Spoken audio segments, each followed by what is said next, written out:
chance of meeting you on the street, and I said hi.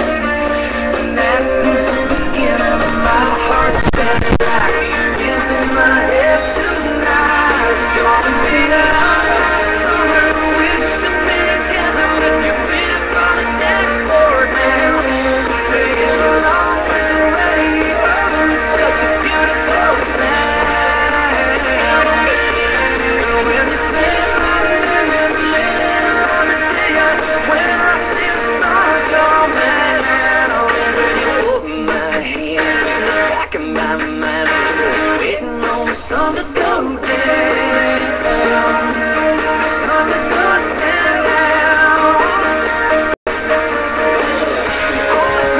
Hey ladies, it's June 2nd, and this is our third video. I graduate tomorrow, heck yeah. Today I had a busy day. I had 3 parties. I had my best friend's graduation party, I had a family party, and then I had my other friend's party too. It's been crazy. Oh, and I have another one. So I have 4 parties, I lied. And I had to do shopping in between there because I'm always last minute, and I had to buy my graduation shoes, and I think you guys are gonna love them. Whoop, yeah. They're gold. They're sparkly. They're kind of high. This is my hand. This is my face. I mean, they're not that bad to walk in. They're really comfy. I love them. 29 bucks at Target. That's right. Go get them, girls. And anyway, so today we are going to talk about another back of the island landmark, and that landmark is Sugarloaf. Sugarloaf is another fantastic rock formation on Mackinac Island, located in Michigan. Shocker. It is located in Mackinac Island State Park. It is a massive 35-foot high landlocked rock, and it has a lot of stories to tell. One of them is the rock is a result of the erosion during the ancient times of the post-glacier Lake Algonquin. It is actually the largest feature from the post-glacier period along the Straits of Mackinac. It is composed of resistant limestone breccia. Tons of lore and legends surround Sugarloaf. Native Americans believe that it is the home of Gitche Manitou, which is the Great Spirit. Some also say that that's where a man's soul was trapped as a punishment, while others still say that it could have been used as a burial ground, as some 1831 documents tell the tale of how Gustave de Beaumont and Alex de Tocqueville say the crevices and faults around the rock are deposited with human bones, although traces aren't found. So Sugarloaf has a lot of stories around it. It's mostly seen on a carriage route. You can, however, view it from a lookout, which is very cool, and I suggest going to see that. We're going to move on to another back of the island thing. What's one we could choose to? Let's do Fort Holmes. We can cover 2 of those since they're right by each other. Fort Holmes was a fortified, redubbed location. It's the highest point on the island. It was originally built in 1812 by the British forces during the War of 1812. It was improved by the Army throughout the course of the war, which was 1812 to 1814, to help defend the adjacent Fort Mackinac, which was still being held by the British from a possible attack by the U.S. Army. The British named the rebuilt fort Fort George and reinforced it with cannon, a blockade house, a magazine for gunpowder and other ammunitions. However, Fort Holmes never functioned as an independent military fortification. It was also a dependent outpost of nearby Fort Mackinac. When the United States forces reoccupied Mackinac Island in 1815 under the terms of the Treaty of Gannett, they took possession of Fort George, and they surveyed and measured their prize, which they renamed Fort Holmes in honor of Major Andrew Holmes. He was a casualty in 1814 Battle of Mackinac Island. However, the American Army soon abandoned the fort.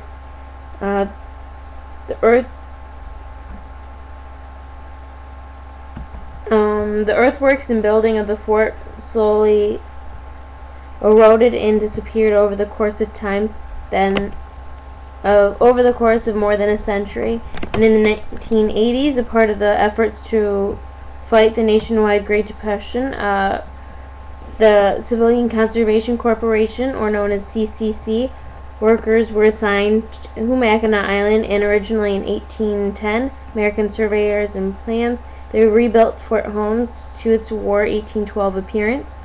As of 2008, most of the reconstruction buildings of Fort Holmes have again disappeared, except for the timbering gateway and the interior.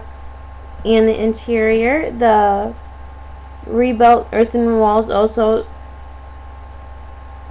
survived. Many visitors come to the fort and visit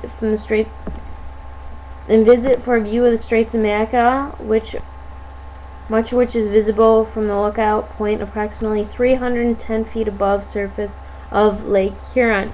So that is Fort Holmes. That's another great location. It's not too far from the Scout Barracks. However, there are some stairs. It's not too bad I did it.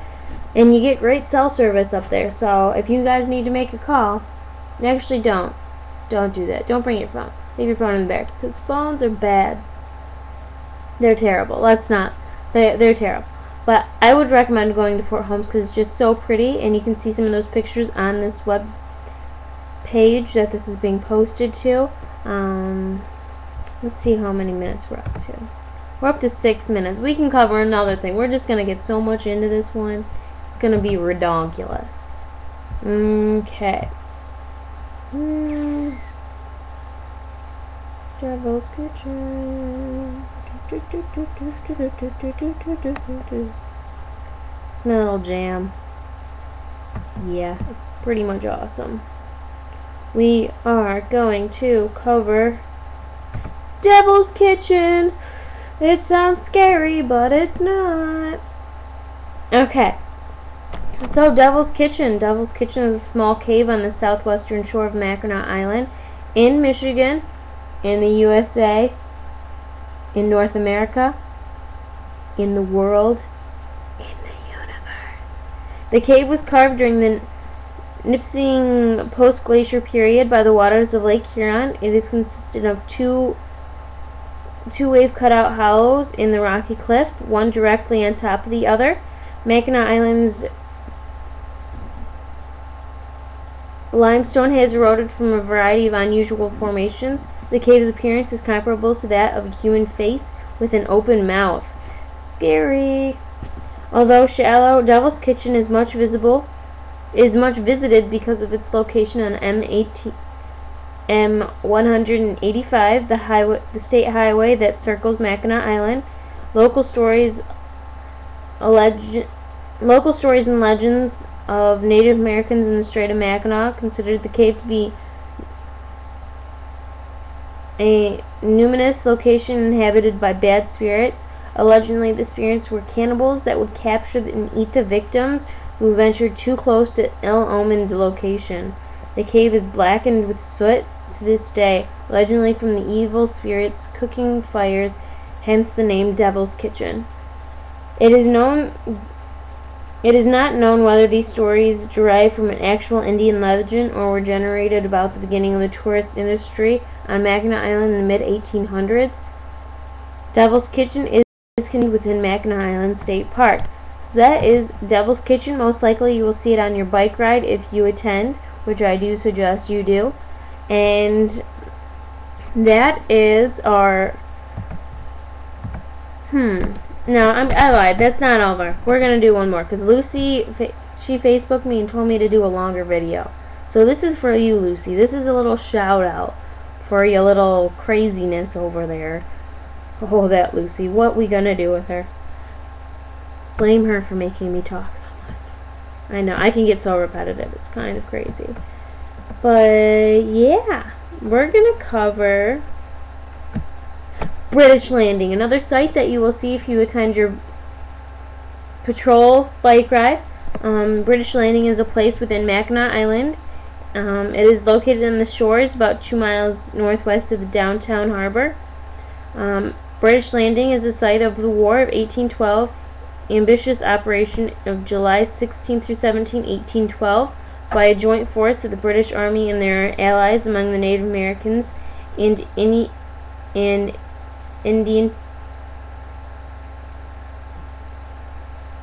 amongst Native Americans and people of Canada. The operation led directly to the surrender of Fort Mackinac by the U.S. Army.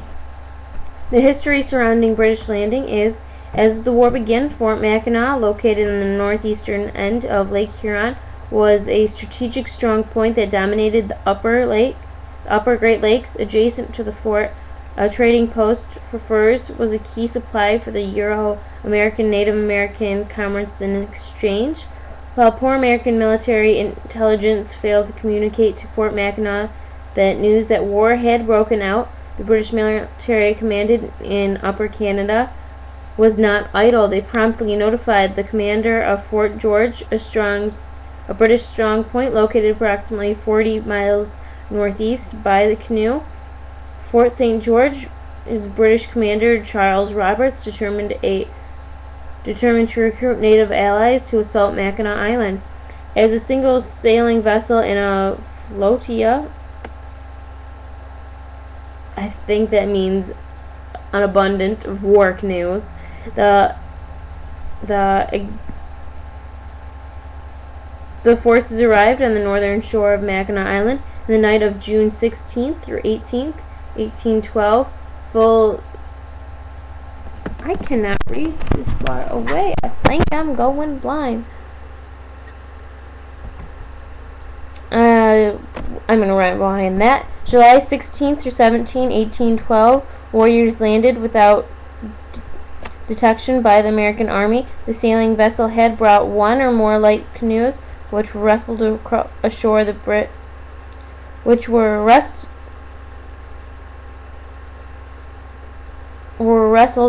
British landing and hauled through the interior of the island to a location above Fort Mackinac. On the morning of July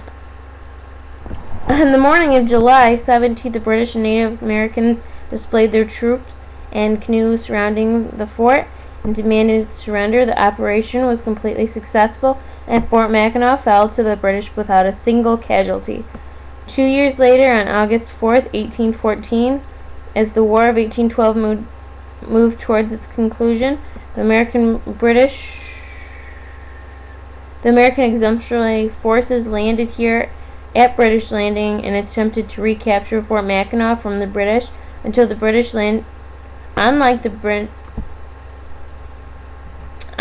British landing on British Landing, the Americans' land in 1814 was not surprised and was not successful.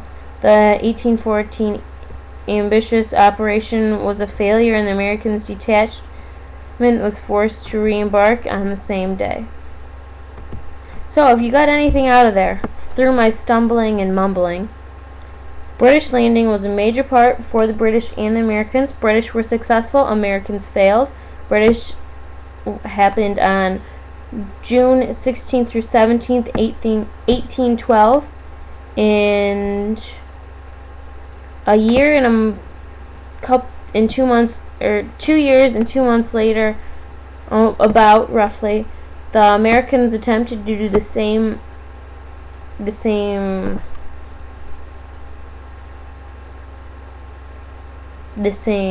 play.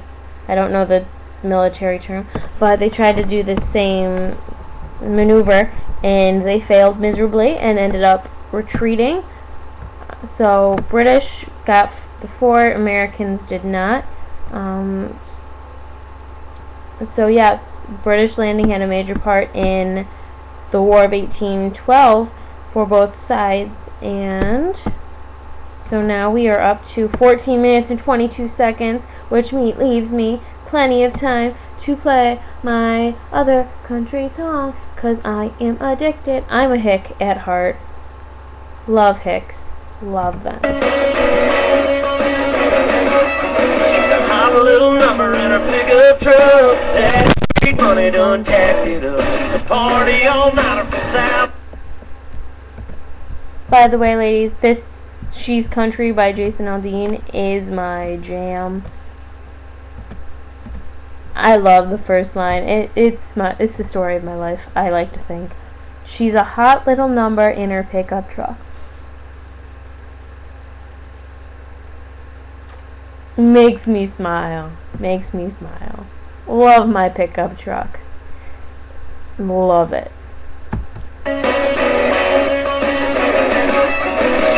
Little number in her pickup truck. Daddy sweet money done tacked it up. She's a party all-nighter from South Carolina, a bad mama jammer from down in Alabama. She's a raging Cajun lunatic from Brunswick, juicy Georgia Peach with a thick southern drawl, sexy swinging balls. Oh, she's on concentration, from her cowboy boots to her down home roots. She's country. From the song she plays to the prayer she prays, that's the way she was born and raised. She ain't afraid to stay country. Brother, she's country.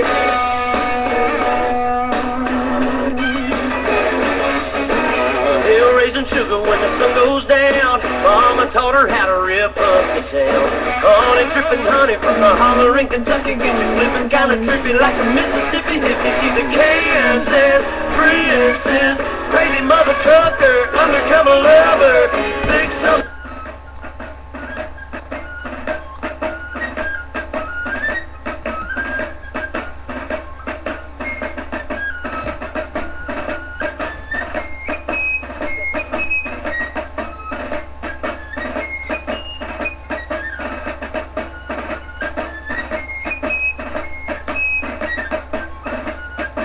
Bye, ladies. Have a good Saturday.